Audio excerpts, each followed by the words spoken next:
Perintah Allah ada dua. Ada perintah mengerjakan, ada perintah meninggalkan. Namanya larangan. Tapi mengenal ilmu, mengenal Allah dalam 4 bagian. Pertama, mengenal namanya. Kalau ada orang mengatakan berilmu tapi nama Allah saja tidak dikenal, itu orang tidak berilmu. Nama Allah bukan satu. Kita mengenal Asmaul Husna. Biasanya kalau anak-anak SMP suruh nyanyi, mereka cepat. Ya Allah, ya Rahman, ya Rahim, ya Malik, ya Quddus, ya Salam, ya Mu'min, ya Muhaimin, dan seterusnya. Mereka cepat kalau nyanyi. Mereka lucu. Ya Allah, Ar-Rahman, Ar-Rahim, Al-Malik, Al-Quddus, As-Salam. Mereka susah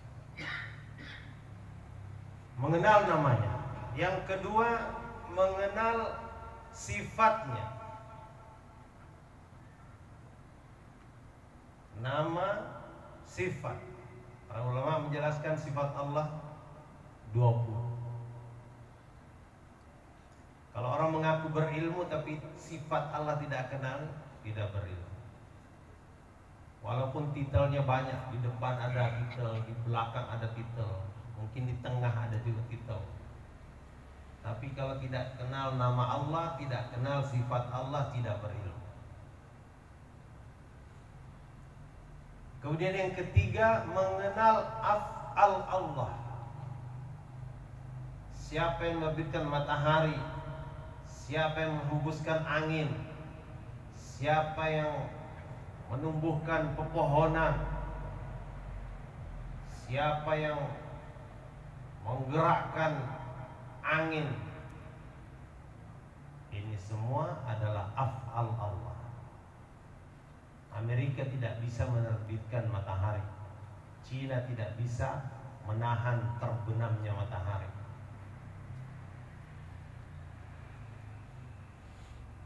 Bahkan jantung yang berdegup, mata yang berkedip, ini semua adalah af'al Allah. Ini yang ketiga. Kemudian yang keempat, mengenal zat Allah. Tapi yang keempat ini kita tidak sanggup. Otak kita tidak sanggup, hati kita tidak sanggup. Tidak terbayang oleh otak, tidak terbayang oleh hati. Zat Allah. Dia adalah Al-Qadim, wal awwalu bila bidayah, wal akhiru bila nihayah. Dia yang awal tanpa permulaan, dan dia yang akhir tanpa kesudahan. Otak kita tidak sanggup. Allah sudah ada sebelum segala sesuatunya ada, dan Allah akan tetap ada walaupun segala sesuatunya sudah tidak ada. Tidak sanggup otak kita memikirkan zat Allah. Bahkan ada yang mengatakan Allah sudah ada sebelum kata-kata ada itu ada, dan Allah akan tetap ada walaupun kata-kata ada sudah tidak ada. Dalam 4 bagian ini,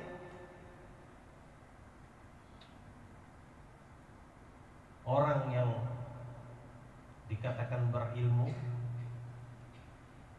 mengenal 4 bagian daripada mengenal Allah. Mengenal namanya, mengenal sifatnya, mengenal af'alnya, dan mengenal zatnya. Kata Maulana Sa'ad Damat Barakatuhu, ilmu itu hubungannya dengan pertanyaan kubur.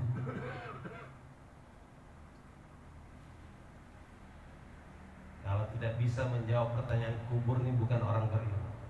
Pertanyaan kubur sederhana, Mar Rabbuk? Siapa Rabb kamu? Bisa menjawab pertanyaan inilah itu disebut ilmu. Dan untuk mendapatkan ilmu, ada syaratnya. Nah, Maulana Ilyas rahmatullahi katakan ilmu ini memiliki sifat seperti air. Air ini mengalir dari tempat yang tinggi ke tempat yang rendah. Kalau ingin mendapatkan ilmu harus merendah. Semakin merendah semakin deras. Rendah sekali jadi air terjun. Begitulah kalau ingin dapatkan ilmu harus merendah. Sifat ilmu begitu. Dia mengalir ke tempat yang rendah seperti air. Kalau ada seorang murid tidak mau merendah kepada gurunya, dia tidak bisa dapat ilmu. Untuk dapatkan ilmu syaratnya itu merendah. Tapi untuk dapatkan iman tidak cukup hanya dengan merendah. Untuk dapatkan iman harus sampai nafi, harus sampai zero, harus sampai nisbi, harus sampai nol, harus sampai la. Setelah la baru bisa ditanam ilaha illallah. Kalau belum sampai la tidak bisa.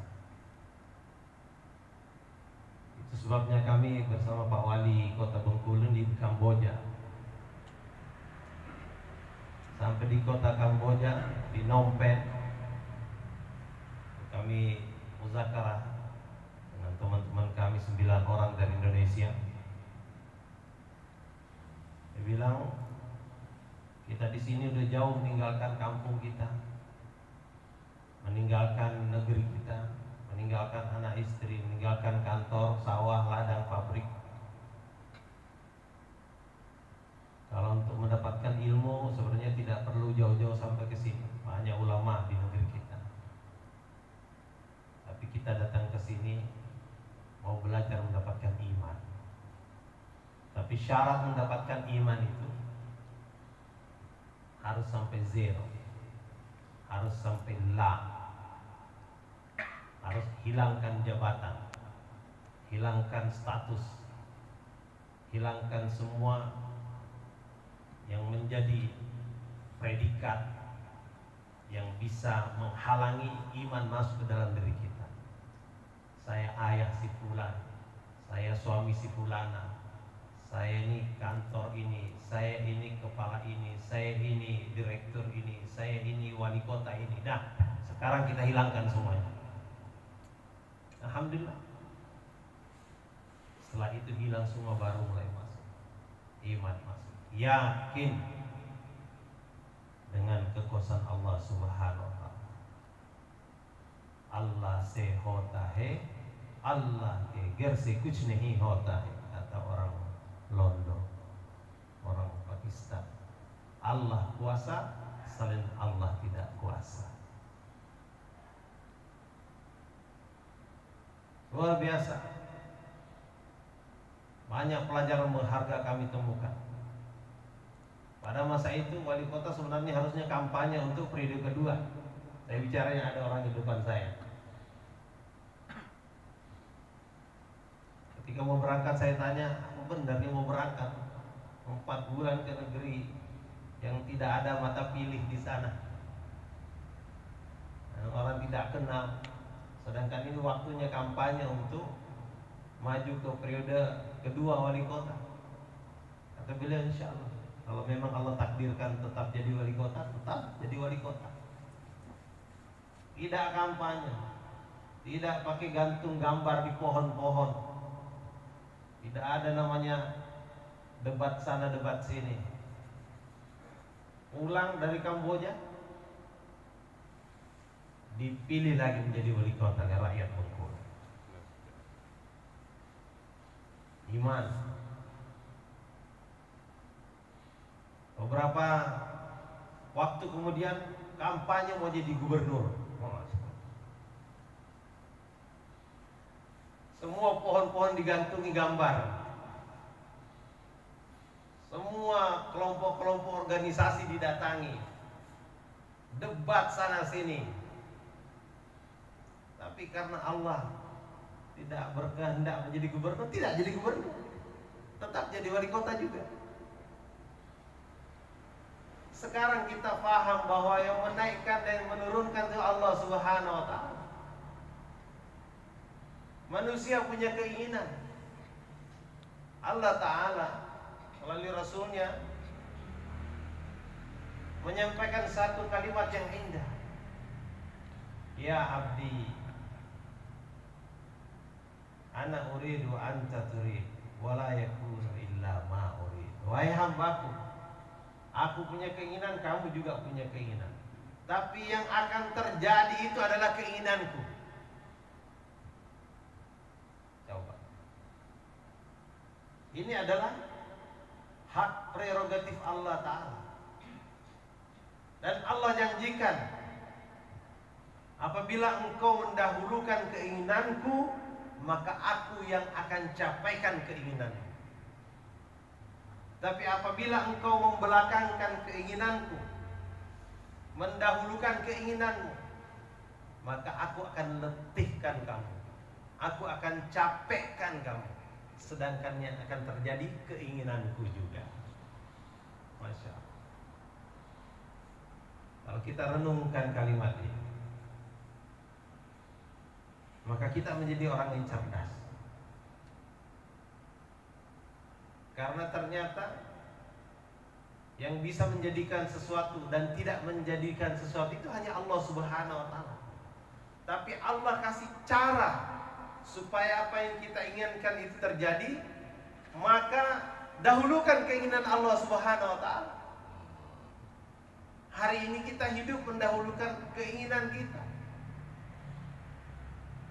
Tapi Bapak yang hadir di sini, subhanallah, keinginannya itu tidur di rumah dengan kasur yang empuk, dengan selimut yang tebal, dipeluk oleh istri yang cantik. Itu bangkit meninggalkan semua itu, berangkat ke rumah Allah Subhanahu wa Ta'ala, mendahulukan keinginan Allah Subhanahu wa Ta'ala. Dan Allah janjikan, man sholla subhi fi jama'at fahuwa fi zimmatillah.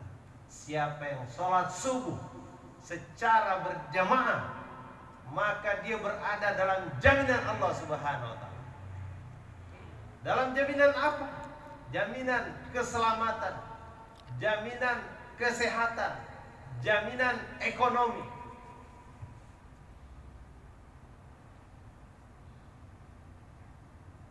Hari ini kalau kita dijamin oleh Pak Lurah saja urusan ekonomi, beras nanti saya kirim, udah tenang. Sedangkan orang yang sholat subuh berjamaah ini, Allah Ta'ala yang menciptakan 7 lapis langit dan bumi yang menjamin.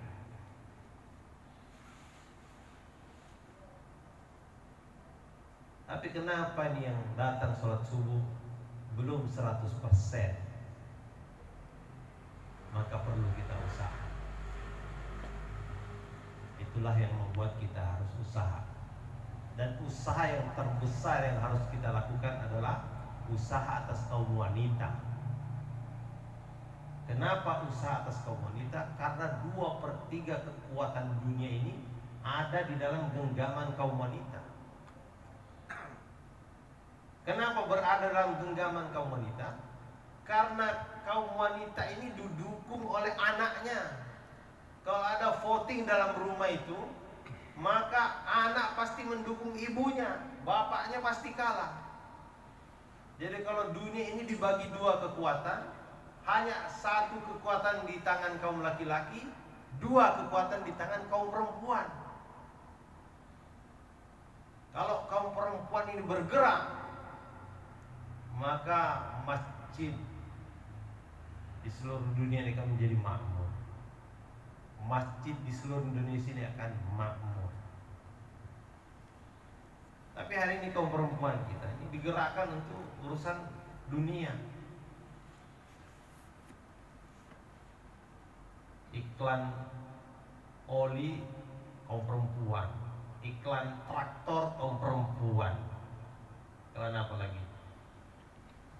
Mobil. Iklan mobil kaum perempuan. Siapa yang mengiklankan ta'lim? Siapa yang mengiklankan sholat? Siapa yang mengiklankan zikir? Siapa yang mengiklankan doa? Kalau perempuan turun tangan, Masya Allah, luar biasa. Sahabat laki-laki di depan Nabi mereka menjadi muta'allim. Pulang ke rumah mereka berubah menjadi mu'allim. Kepada tetangga mereka menjadi muballigh. Sesekali mereka keluar meninggalkan kota Madinah menjadi mujahid. 4M kehidupan sahabat: muta'allim, mu'allim, muballigh, mujahid. Di depan Nabi mereka belajar. Pulang ke rumah dia menjadi pengajar, mengajarkan kepada istri. Istri ajarkan kepada anak. Kata Maulana Endamul Hasan, ada 4 perkara kalau dilakukan oleh umat hari ini, maka kejahilan umat seluruh dunia segera akan lenyap. Apa itu? Sunnah, sunana, sikna, sikana. Bahasa Urdu. Sunnah dengarkan, sunana perdengarkan, sikna belajar, sikana ajarkan. Sunnah sunana, sikna sikana. Dengar, sampaikan. Belajar, ajarkan. Hari ini kita dengar pembicaraan bagus-bagus di masjid, tapi pulang ke rumah menang baik, gak bicara sama istri. Kalam Allah, kalam Rasulullah kita dengar dari ustadz-ustadz yang khutbah, yang ceramah di masjid, ta'lim di masjid kita dengar, tapi pulang ke rumah tidak disampaikan. Itu sebabnya keberkahan yang ada di masjid tidak nyambung ke rumah.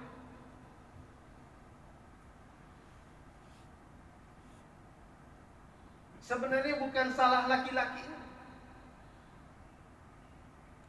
salah perempuan juga. Kenapa perempuan salah? Karena dia tidak pernah bertanya kepada suaminya. Beda dengan perempuan dahulu. Begitu suaminya datang, dia langsung bertanya, tadi belajar apa dari Rasulullah, kalam apa yang disampaikan, wahyu apa yang disampaikan, hadis apa yang disampaikan. Hari ini perempuan diam-diam aja, suaminya diam-diam juga. Maka mulai hari ini kita harus melatih istri kita untuk bertanya. Bu, nanti kalau ayah pulang, tolong ibu bertanya, tadi taklim apa di masjid? Kalau istri bertanya taklim apa di masjid, maka insya Allah waktu ada taklim di masjid, suaminya akan perhatian. Karena dia akan ditanya, dia akan ditagih.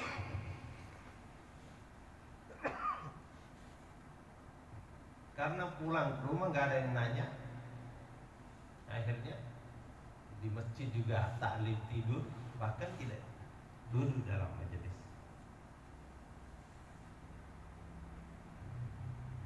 Maka perlu kita latih. Dulu rumah-rumah sahabat semuanya jadi madrasah. Ibunya jadi mudarrisah, anaknya jadi murid, ayahnya jadi mudir. 4M juga. Setiap rumah jadi madrasah, setiap ibu jadi mudarrisah, setiap anak jadi murid, setiap ayah jadi mudir. Mudarrisah yakni pengajar, mudir kepala sekolah. Itu kehidupan saat. Tidak ada SD, tidak ada SMP, tidak ada SMA, tapi sahabat anak-anaknya keluar dari rumah jadi hafiz-hafizah, alim-alimah, dai-daiyah. Hidup taklim di rumahnya. Sekarang di mana rumah-rumah orang Islam yang hidup taklim di rumahnya? Rumah siapa yang mereka duduk berjamaah mendengarkan kalam Allah, kalam Rasulullah?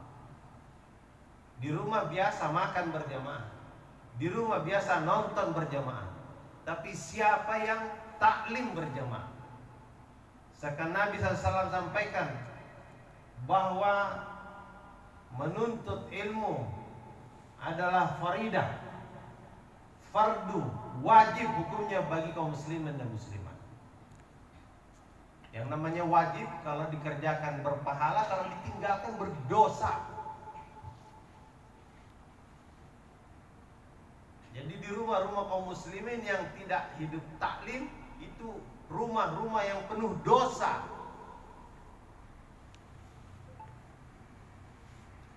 Maka kita harus sampaikan ini. Di rumah kaum muslimin di seluruh dunia ini harus hidup taklim.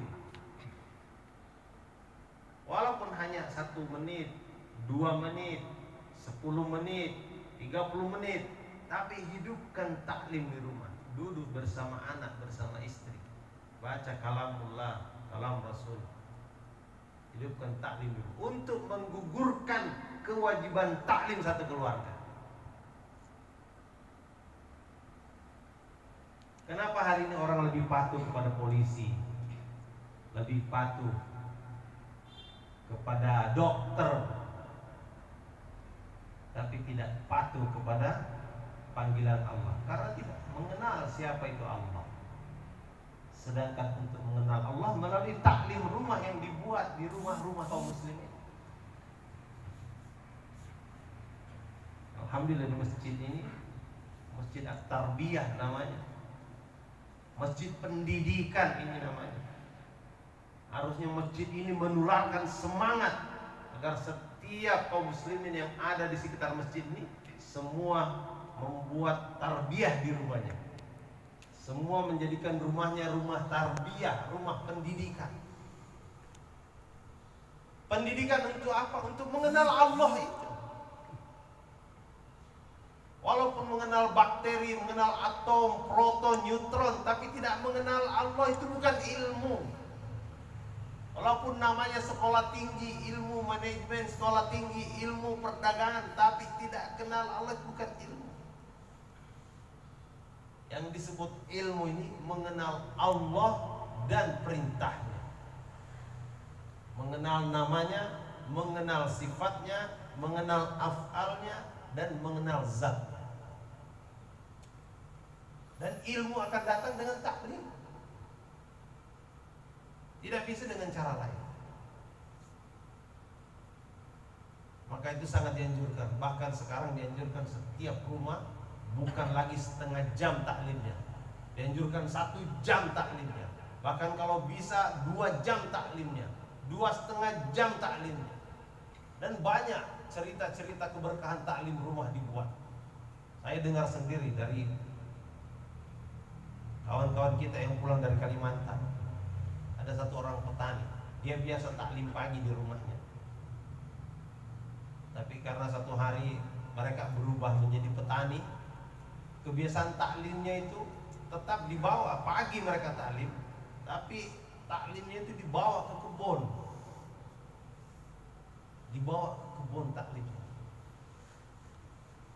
2,5 jam taklim, baru turun ke kebun menanam kacang panjang. Subhanallah.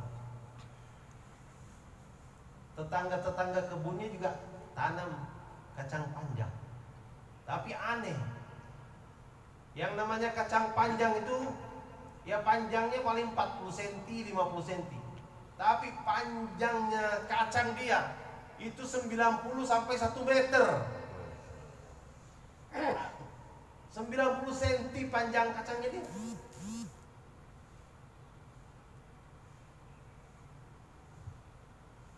Jadi orang-orang tanya, ini kamu kasih pupuk apa? Dia bilang, saya kasih pupuk yang sama dengan yang bapak-bapak kasih. Kenapa bisa panjangnya seperti ini? Orang-orang di pasar selalu menanti kacangnya Pak Hasan. Mana kacangnya Pak Hasan? Karena dia panjangnya 90 cm, panjangnya 1 meter. Ibu-ibu senang, tidak ada ulat-ulatnya, bijinya bagus, harganya mahal. Ternyata pupuknya taklim 2,5 jam di kebun. Keberkahan. Banyak orang yang tidak bisa menghubungkan keberkahan amal agama dengan ekonomi. rumah Pak Wali Kota di Bengkulu itu direnovasi sehingga ditinggalkan oleh penghuninya sementara. Tapi sebelum renovasi itu kita buat amalan di situ, amalan taklim. Ada buah kelengkeng di situ, masya Allah. Itu buah kelengkeng paling besar lah seperti jempol kaki mungkin besarnya itu kelengkeng. Tapi ini kelengkeng yang di rumah Pak Wali Kota Bengkulu besarnya sebesar bola pingpong. Saya dengar Pak Wali tanya sama istrinya, kok ini memang buah kelengkeng kita? Iya, ini kelengkeng kita. Bisa sebesar ini, subhanallah. Sebesar bola pingpong, buah kelengkeng. Satu hari karena direnovasi, maka tidak ada amalan di situ, taklim tidak ada di situ, hingga kita kembali ngelihat buah kelengkeng lagi. Kelengkengnya kecil-kecil buahnya, hanya sebesar baguli, besar kelereng saja. Baru saya ingat, oh ini kemarin tuh ada taklim di sini, ada amal agama di sini, sehingga pengaruhnya itu kepada pepohonan luar biasa. Ini kalau diketahui oleh pabrik pupuk ini, maka dia akan merahasiakan. Jangan sampai orang tahu bahwa taklim itu bisa menyuburkan pepohonan. Ini para petani boleh dicoba. Saya sudah melihat sendiri hasilnya. Ketika taklim dibuat, kelengkeng bisa sebesar bola pingpong. Tapi ketika taklim ditinggalkan, kembali kecil-kecil seperti ujung jari. Keberkatan. Kenapa? Memang Allah Ta'ala meletakkan rizki itu di langit. Wa fis samai rizqukum wa ma tu'adun. Di langit rezeki kamu. Dan apa-apa yang dijanjikan untuk kamu itu ditaruhnya di langit. Hari ini kenapa kita letih? Karena barang itu ditaruh di langit, kita sibuk mencarinya di bumi. Barang ditaruh di langit, kita sibuk mencarinya di bumi. Barang itu di atas, kita carinya di bawah. Jadi letih. Allah yang menciptakan 7 lapis langit dan bumi ini memberikan pengumuman bahwa aku letakkan rezeki kamu itu di langit. Aku meletakkan ekonomi itu di langit. Kita hari ini sibuk cari di bumi. Letih. Para sahabat paham di mana letak rezeki itu. Karena itu mereka tidak letih. Mereka bertani biasa-biasa saja. Mereka berdagang biasa-biasa saja. Mereka ngantor biasa-biasa saja. Begitu azan terdengar, pertanian ditinggalkan, perdagangan ditinggalkan, kantor ditinggalkan, sejahtera kehidupan mereka. Sahabat itu sedekah miliar-miliar, bukan ratus-ratus juta, bukan puluh-puluh juta, miliar-miliar sedekah. Mereka paham betul nilai agama ini. Sayyidina Umar pernah ketinggalan sholat berjamaah. Dia denda dirinya membayar 200.000 dirham. 1 dirham itu di zaman Sayyidina Umar itu 7 dirham sama dengan 1 dinar. 1 dinar itu 4,25 gram emas. Kalau dirupiahkan lebih kurang 4 juta rupiah. 4 juta rupiah bagi 7 sama dengan 571.000 lebih kurang. 571.000 dikali 200.000 sama dengan 114 miliar. Denda yang dibayarkan oleh Sayyidina Umar akibat ketinggalan sholat berjamaah 114 miliar. Kalau uang 100.000 ditumpuk, 10 juta itu 1 senti, 100 juta 10 senti, 1 miliar 1 meter, 114 miliar 114 meter. Lapangan bola yang dipakai Thailand lawan Indonesia kemarin tuh panjangnya berapa Haji? Panjangnya 105 meter. Uang yang dibayar oleh Sayyidina Umar untuk membayar denda ketinggalan salat berjamaah itu lebih panjang daripada lapangan bola yang dipakai oleh Thailand lawan Indonesia. Indonesia menang apa kalah kemarin ini? Mengalah. Oh, mengalah. Mengalah. Oh, menang. Menangis. Masya Allah. Ini denda yang dibayar oleh Sayyidina Umar gara-gara ketinggalan sholat berjamaah. Kalau uang itu ditumpuk ke langit, tingginya 114 meter, itu Monas itu tingginya 125 meter. Itu tinggal beda 11 meter dengan tingginya Monas. Uang 100.000 ditumpuk ke langit untuk membayar denda ketinggalan sholat berjamaah. Dua pelajaran yang harus kita dapatkan di sini. Pertama, mereka paham betapa berharganya perintah Allah yang bernama sholat, yang sahabat fahami. Kita ini tinggalan sholat berjamaah biasa-biasa aja, karena tidak paham harganya sholat. Ada nggak yang pernah di sini bayar denda karena ketinggalan sholat? Mulai hari ini kita bayar denda. Kalau ketinggalan sholat minimal 100.000. Buat peraturan DKM di sini, yang ketinggalan sholat berjamaah denda 100.000. Kira-kira makin ramai nggak masjidnya? Makin sepi. Oh.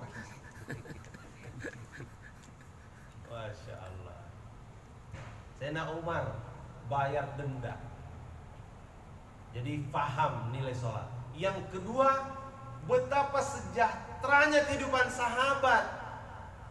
Kalau duitnya tidak banyak, gimana mau bayar denda-denda sebanyak itu? Sejahtera gitu. Karena apa? Mereka paham untuk mencari rezeki itu bukan di bumi. Mereka itu nyarinya di langit. Dan kendaraan untuk naik ke langit, tangga untuk naik ke langit, eskalator untuk naik ke langit, lift untuk naik ke langit, roket untuk naik ke langit. Mereka paham apa itu sholat. As-sholatu mi'rajul mu'minin. Sholat ini mi'rajnya orang beriman. Maka kalau satu kampung ini ramai-ramai sholat, ramai-ramai naik ke langit, maka pasti satu kampung itu hidupnya akan sejahtera. Satu kota ramai-ramai naik ke langit, satu kota itu pasti hidupnya akan sejahtera. Satu negara ramai-ramai naik ke langit, satu negara itu pasti hidupnya akan sejahtera. Tapi kalau satu kampung tidak ke langit, satu kampung akan kebuluran. Satu kota tidak ke langit, satu kota akan kebuluran. Satu negara tidak ke langit, satu negara akan kebuluran. Dulu negeri sahabat gersang, kering kerontang, sejauh mata memandang batu dan pasir. Sampai hari ini masih seperti itu. Tapi kehidupan sahabat sejahtera. Negeri kita hadirnya mulia, hijau royo-royo, tanahnya gembur, pepohonannya subur. Kemarin Pak Wali sudah sampaikan, banyak kebaikan Allah berikan ke negeri kita. Tanahnya mengandung minyak, mengandung emas, mengandung batu bara, lautannya luas, ikan besar-besar, di dasar laut ada mutiara. Tapi aneh kok negeri kita ini berhutang. Menteri Keuangan mengumumkan tanggal 17 April 2018 bahwa setiap satu orang Indonesia menanggung utang negara 13 juta rupiah. Ketua yayasan ini nanggung utang negara 13 juta rupiah. Itu dulu sebelum datang pandemi. 13 juta kali 250 penduduk Indonesia sama dengan 4.850.000 triliun. Sekarang 6.000. Konon katanya sekarang 6.000, nambah lagi. Allahu Akbar. Aneh, di negeri yang subur, yang hijau royo-royo, kok bisa berhutang? Rupanya ada kesalahan yang kita buat. Pak Wali sudah sampaikan Jumat kemarin. Apa kesalahannya? Gunung didaki, lautan diseberangi, masjid dilewati. Kita sering ketemu masjid yang lebih banyak tiangnya daripada orang sholatnya.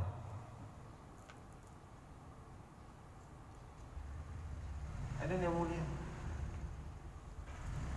Untuk mengatasi masalah ekonomi secara pribadi, maka Allah Ta'ala turunkan ayat, man amila sholihan min zakarin aw unsa wa huwa mu'min falanuhyiyannahu hayatan thayyibah. Siapa yang beramal soleh, menjaga sholat, menjaga zikir, menjaga bacaan Quran, menjaga silaturahim, maka Allah akan selesaikan masalah-masalah ekonominya, memberikan kehidupan yang thayyibah, kehidupan yang baik pribadi.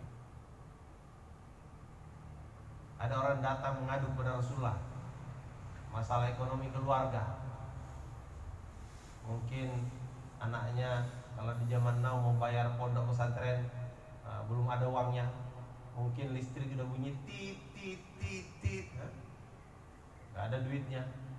Datang kepada Rasulullah, ya Rasulullah, kami kena krismon. Rasulullah bukan kasih duit, Rasulullah bukan kasih kambing untuk diternak di padang rumput, Rasulullah bukan kasih bibit tanaman untuk ditanam di bukit-bukit, tidak. Rasulullah bacakan ayat, wa'mur ahlaka bis-shalah, perintahkan keluargamu sholat. Mungkin dia sudah sholat, gimana dengan istrinya? Mungkin istri sudah sholat, gimana dengan anaknya? Mungkin anak sudah sholat, gimana dengan mantunya, dengan cucunya? Untuk mengatasi masalah ekonomi keluarga, sholat. Dan untuk mengatasi masalah ekonomi satu kampung, satu kota, satu negara, Allah turunkan ayat, lau anna ahlal qura amanu wattaqaw la fatahna alaihim barakatin minas samai wal. Satu kampung kalau orangnya iman dan takwa, Allah akan membukakan keberkahan dari langit dan bumi. Ekonomi secara pribadi, ekonomi secara keluarga, ekonomi secara negara, itu sudah diceritakan cara mengatasinya dalam Al-Quran. Kenapa kita tidak mau mengikuti itu? Maka itu kita harus bangkit.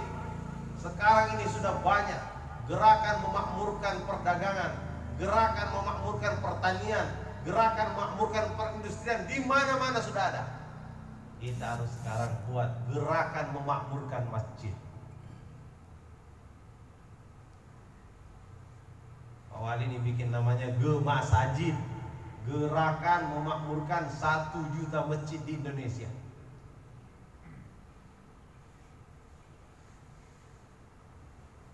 Kita punya masjid ini luar biasa banyaknya.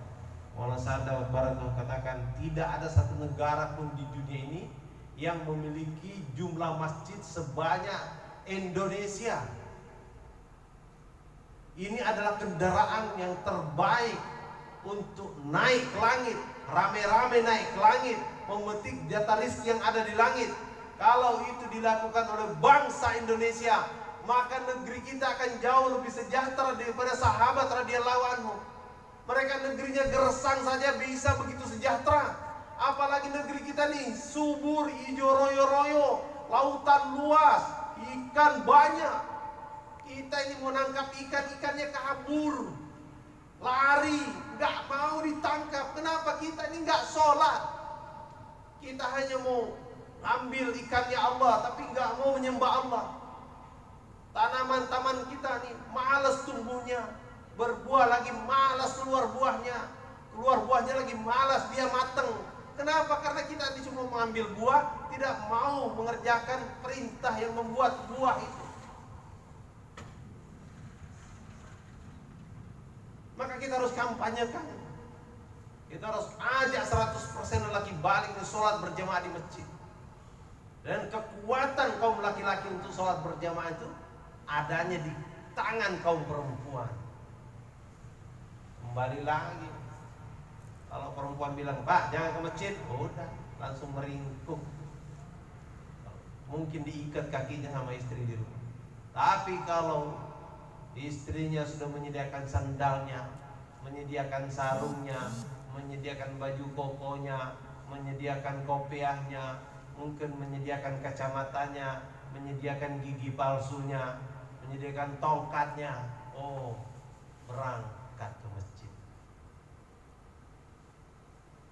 Kita harus melatih kaum wanita. Sampaikan di mimbar-mimbar, di majelis kaum ibu. Galakkan kaum ibu mendorong suaminya untuk berangkat ke masjid. Karena hubungannya dengan ekonomi, hubungannya dengan kesejahteraan, hubungannya dengan kekayaan yang kaum wanita itu inginkan. Ibu-ibu kalau mau kaya, mau sejahtera, maka dorong suaminya ke masjid. Falyabudu rabb hadzal bait alladzi at'amahum min ju' wa amanahum min khauf. Dialah Allah yang memberikan makan, menghilangkan lapar. Artinya dialah Allah yang memberikan kesejahteraan. Wa amanahum min khauf, memberikan keamanan, menghilangkan ketakutan, yakni prosperity and security, kesejahteraan dan keamanan. Dari mana? Falyabudu rabb hadzal bait. Sembah Rabb daripada rumah ini. Makmurkan rumah Allah Subhanahu wa taala. Ini rumusan langit. Ini namanya sistem ekonomi langit. Sistem ekonomi bumi ini semuanya sudah gagal. Sistem ekonomi kapitalis, sistem ekonomi apalagi macam-macam namanya, semuanya sudah gagal, sudah berhutang semua. Satu-satunya yang mendatangkan keuntungan kesejahteraan adalah sistem ekonomi langit, yang ini terbukti di zaman sahabat radhiyallahu anhu. Pak Cecep sampaikan, di zaman sahabat datang kekayaan dari Rum dan Parsi 3 miliar dinar. 3 miliar dinar itu kali 4 juta sama dengan 12.000 triliun. Kita pinjam uang sahabat setengahnya aja untuk bayar hutang Republik Indonesia. 12.000 triliun ini kalau dibagi 124.000 jumlah sahabat, setiap satu orang sahabat dapat jatah kekayaan 96,7 miliar. Bayi baru lahir, nih kamu punya rekening, saya sudah siapkan. Ini 96,7 miliar. Engkongnya mau mati, ini engkong wariskan kepada kalian nih 96,7 miliar. Coba kehidupan sahabat. Hari ini bayi baru lahir, nih kamu cepat besar, bayar hutang 13 juta rupiah. Engkong mau mati, bayarin hutang engkong 13 juta. Nanti tidak bisa masuk surga, punya utang 13 juta. Ya Allah, negeri kita sudah punya modal besar, tanahnya subur, gembur, hijau royo-royo, dan masjidnya banyak. Tinggal ngajak orang ke masjid, sholat berjamaah, mengambil jatah rezeki yang ada di langit. As-sholatu mi'rajul mu'minin, sholat ini mi'rajnya orang beriman. Maka 100% laki-laki balik ini kita ajak sholat berjamaah di masjid. Masalahnya orang tidak mau datang ke masjid itu karena kadang-kadang di masjid tidak disapa orang-orangnya. Orangnya sensitif. Maka di Bengkulu saya sampaikan dalam pelatihan manajemen masjid itu, untuk mengelola masjid tidak cukup S1, tidak cukup S2, bahkan tidak cukup S3. S berapa lagi? Saya bilang untuk mengelola masjid ini minimal S9. Kawan. S3 aja udah berapa tahun tuh habis. Berapa lama itu? S9 itu pertama, senyum, salam, sapa, sopan, santun, sediakan singkong rebus sampai sahur. Nah, S9. Kalau ini ada di masjid, makanan ada di masjid. Satu, masjid kita hidup sunnah, karena setiap hari di masjid Nabi ada makanan. Hanya waktu paceklik betul tidak ada makanan. Kita baca kisah bagaimana sahabat Abu Bakar Siddiq datang ke masjid, kemudian menyusul Sayyidina Umar. Dia lihat Abu Bakar, "Oh, kamu ada di masjid, ngapain sini Abu Bakar?" "Aku lapar, Mar." Dulu sahabat tuh kalau lapar mereka ke masjid. Kalau orang Cilandak lapar biasanya kemana Pak Haji? Warteg. Warteg. Beda dengan sahabat. Sahabat kalau lapar ke masjid. Kenapa? Karena di masjid selalu ada makanan. Hanya waktu paceklik betul itu tidak ada yang bawa makanan ke masjid. Kami di Brunei sama Pak Wali, kita lihat orang setiap waktu asar itu orang-orang tua, anak muda datang ke masjid bawa rantang rata-rata, ditaruh di meja belakang. Ada dewan makan. Kalau di sini kan dewan perwakilan rakyat. Kalau di Brunei, di Malaysia itu namanya dewan makan. Artinya ruang makan. Dia sebut dewan makan. Taruh di situ. Selesai sholat asar, mereka ngobrol-ngobrol sambil, ini makan masakan istri saya, ini masakan mantu saya. Jadi di masjid itu selalu penuh dengan makanan. Karena mereka dengar cerita masjid Nabi itu selalu ada makanan. Datang Sayyidina Umar, "Ngapain di sini?" "Aku cari makan. Aku lapar." "Lah, kamu sendiri ngapain di sini?" "Sama, aku juga cari makan. Di rumah nggak ada makanan." Maka tidaklah aku datang Rasulullah SAW. Rasulullah melihat dua sahabatnya ini, udah tahu, nggak ada makanan di sini. Ayo kita ke rumah Abu Ayyub Al-Ansari. Rasulullah datang ke rumah Abu Ayyub Al-Ansari. Tidak ada Abu Ayyub, yang ada istrinya. Tapi istri katakan, "Sebentar, tunggu, saya akan ke kebun menyusul suami saya." Belum, baru terbit matahari. Belum, itu terbit itu, bukan isra. Saya ceritakan, saya habiskan kisah Sayyidina Umar, Abu Bakar dan Sayyidina Rasulullah pergi ke rumah Abu Ayyub Al-Ansari. Istri Abu Ayyub pergi ke kebun, memberitahu, "Wahai suamiku sayang, itu ada tamu di rumah. Ada Rasulullah, ada Abu Bakar, ada Umar." Langsung Abu Ayyub Al-Ansari manjat pohon kurma. Jadi sunnahnya itu kalau ada tamu di rumah kita, langsung manjat pohon. Nih kami di rumahnya Bang Teddy ini harus manjat pohon supaya dapat sunnah. Pohon apa yang ada di sini? Pohon kelapa boleh, pohon jambu boleh, pokoknya nanti manjat pohon. Itu sunnah sahabat. Langsung manjat pohon, ditebasnya itu bukan yang matang saja, satu tandan dibawa semua kepada Rasulullah. Rasulullah pun heran, "Kok kamu bawa seperti ini?" "Aku mau, ya Rasulullah, kamu pilih yang mana yang paling kau suka. Ada yang mentah, mengkal, matang." Kemudian pamit, "Ya Rasulullah, saya minta izin ke belakang sebentar." "Kemana?" "Ke kandang kambing, potong kambing, masak sama istrinya." Jadi sunnah sahabat yang kedua, kalau datang tamu, tarik ke belakang ke kandang kambing. Bang Teddy harus tarik ke kandang kambing. Tapi tadi malam ke kandang ayam. Tadi malam masih kebuli dengan ayam ya. Subhanallah. Jadi kehidupan sahabat seperti itu. Mereka begitu memuliakan tamu. Sampai Sayyidina Ali pernah kedapatan menangis segut-segut sampai ditanya, "Wahai Ali, kenapa kau menangis?" "Sudah 1 minggu tidak ada tamu datang ke rumah saya. Mungkin Allah marah sama saya. Mungkin saya telah berbuat salah kepada tamu sehingga Allah tidak kirimkan tamu ke rumah saya. Seminggu ini tidak ada tamu datang ke rumah saya." Betapa sedihnya sahabat tidak kedatangan tamu. Nah, supaya orang senang datang ke masjid, maka masjid kita harus sediakan singkong rebus. Ada singkong rebus, boleh juga opor ayam, boleh juga nasi goreng. Pokoknya masjid harus ada makanan. Masjid kita ini harus memiliki dapur yang lebih besar daripada dapur setiap rumah. Karena masjid ini rumahnya orang sekampung, tempat makannya orang sekampung. Karena itu yang terjadi di zaman Rasul. Masjid itu tempat makan-makan, bukan tempat sholat aja. Masjid kita ini ada 3.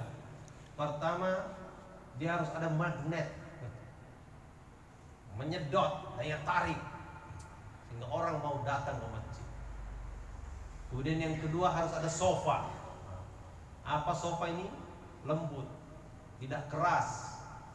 Kalau sofa itu bisa diduduki, bisa ditidurin, nyaman. Orang kalau sudah duduk lupa berdiri. Jadi orang kalau sudah masuk masjid lupa pulang ke rumah, kecuali disusul sama istri. Jadi ini yang kedua, ada sofa, nyaman orang di situ, betah di situ. Kemudian yang ketiga, di masjid harus ada lofe. Apa itu? Ngangenin. Orang kalau pergi meninggalkan masjid itu kangen, pingin balik lagi segera. Bagaimana agar cepat-cepat selesai urusan di kantor, cepat selesai urusan di pabrik, cepat selesai urusan di rumah, segera balik lagi ke masjid. Ini 3 ini harus kita usahakan di setiap masjid. Ada magnet, ada sofa, ada lofe. Magnet itu supaya orang tertarik, tersedot. Kemudian yang kedua, kalau sudah masuk nyaman, dia betah, tidak mau pulang. Tapi kalau dia pulang juga segera dia mau balik lagi ke situ. Itu yang terjadi di Masjid Nabi. Walaupun dibentak sama askar, kita tetap aja mau lagi ke sana, mau ke Masjid Nabi lagi, mau ke Mekah lagi. Karena di situ ada magnet, ada sofa, orang nyaman di situ, dan ada rasa rindu, ada cinta datang ke sana lagi. Nah, kita harus usahakan masjid kita seperti ini. Kalau kita usahakan masjid kita seperti ini, orang-orang akan berbondong-bondong datang ke masjid. Kalau orang sudah berbondong-bondong datang ke masjid, maka Allah melihat orang satu kampung ini sudah iman dan takwa. Kalau sudah iman takwa, maka Allah akan bukakan keberkahan dari langit dan bumi. Kalau keberkahan datang dari langit dan bumi, masya Allah, sudah yang namanya masalah ekonomi selesai, masalah sosial selesai, masalah pandemi selesai, macam-macam masalah selesai. Penyebab masalah-masalah itu karena kita jauh dari perintah-perintah Allah Subhanahu wa taala. Hadirin yang mulia, insyaallah kami masih berada di sini hari ini, dan nanti jam 9.30 taklim buat laki-laki di masjid dan taklim buat kaum perempuan di rumahnya Bang Teddy. Kemudian nanti sore jam 16.30 ada bayat khusus untuk pemerintah, istri-istri kita, anak-anak kita, ibu atau saudari kita bawa ke sana. Bersedia semua insyaallah. Insyaallah. Beri kekuatan. Subhanallah bihamdihi subhanallah. Assalamualaikum.